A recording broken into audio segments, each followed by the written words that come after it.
Salem SP அலுவலகம் முற்றுகையிடப்பட்டிருக்கிறது. அந்த அண்மை செய்தியை பார்த்து வருகிறோம். மேலும் இவர்களோடு இணைகிறார் நமது செய்தியாளர் சிலம்பரசன். வணக்கம். மேலும் விவரம். வணக்கம்.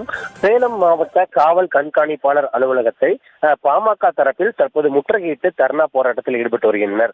நேற்றைய தினம் சேலம் மாவட்டம் வாழப்பாடி அருகே உள்ள வடுகதாம்பட்டி பகுதியில் சேலம் மேற்கு சட்டமன்ற உறுப்பினர் அருள் அவர்கள் ஒரு துக்க நிகழ்வில் கலந்து கொண்டு சென்றபோது அங்கு ஏற்பட்ட தகராறின் காரணமாக இரு தரப்பினர் வாக்குவாதம் மற்றும் மோதல் ஏற்பட்டது. இதன் காரணமாக இரண்டு தரப்பும் புகார் கொடுத்தும் ஒரு தரப்பின் மீது மட்டும் வழக்கு பதிவு செய்து அவர்களையும் அந்த இதுக்கு சம்பந்தம் இல்லாதவர்களை அழைத்து சென்று தற்போது விசாரணை மேற்கொண்டு வருவதாகவும், ஆனால் அவர்கள் தாக்குதலுக்கு உள்ளாகப்பட்டு அவர்கள் புகார் கொடுத்தும் அவர்கள் தரப்பில் இதுவரை எந்த ஒரு நடவடிக்கையும் எடுக்கவில்லை என கூறி பாமகவின் இளைஞரணி தலைவராக தற்போது அறிவிக்கப்பட்டுள்ள கணேஷ்குமார் மற்றும் மயிலம் சட்டமன்ற உறுப்பினர் சிவகுமார் மற்றும் மேட்டூர் சட்டமன்ற உறுப்பினர் சதாசிவம் உள்ளிட்ட பாமக நிர்வாகிகள் 100க்கும் மேற்பட்டோர் சேலம் மாவட்ட காவல் கண்காணிப்பாளர் அலுவலகம் முன்பு தரையில் தர்ணாவில் அமர்ந்து தொடர்ந்து போராட்டத்தில் ஈடுபட்டு வருகின்றனர்.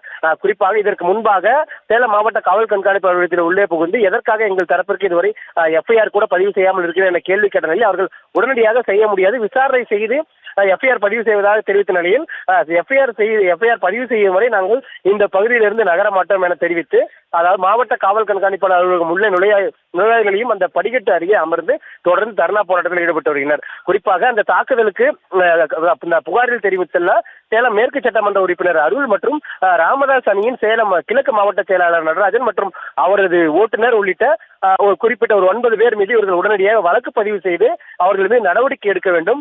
முதற்கட்டமாக எங்களுக்கு எஃப்ஐஆர் கொடுக்க வேண்டும். அந்த எஃப்ஐஆர் நகலை எங்களிடம் கொடுத்தால் மட்டுமே இந்த பகுதியிலிருந்து நகருவோம் என்ற ஒரு கோரிக்கையை வைத்து தொடர்ந்து அவர்கள் போராட்டத்தில் ஈடுபட்டு வருகின்றனர். தற்போது காவல்துறையினர் அவரும் தொடர்ந்து பேச்சுவார்த்தை ஈடுபட்டு வரும் நிலையில் முதற்கட்டமாக எஃப்ஐஆர் எங்களிடம் கொடுத்தால் மட்டுமே நாங்கள் இந்த பகுதியிலிருந்து நகருவோம் என்று தெரிவித்து தொடர்ந்து அந்த போராட்டத்தில் சேலம் மாவட்ட காவல் கண்காணிப்பாளர் அலுவலகம் முன்பு தொடர்ந்து இந்த போராட்டத்தில் ஈடுபட்டு வருகின்றனர். இதன் காரணமாக இந்த பகுதியில் ஒரு பரபரப்பை ஏற்படுத்தியுள்ளது.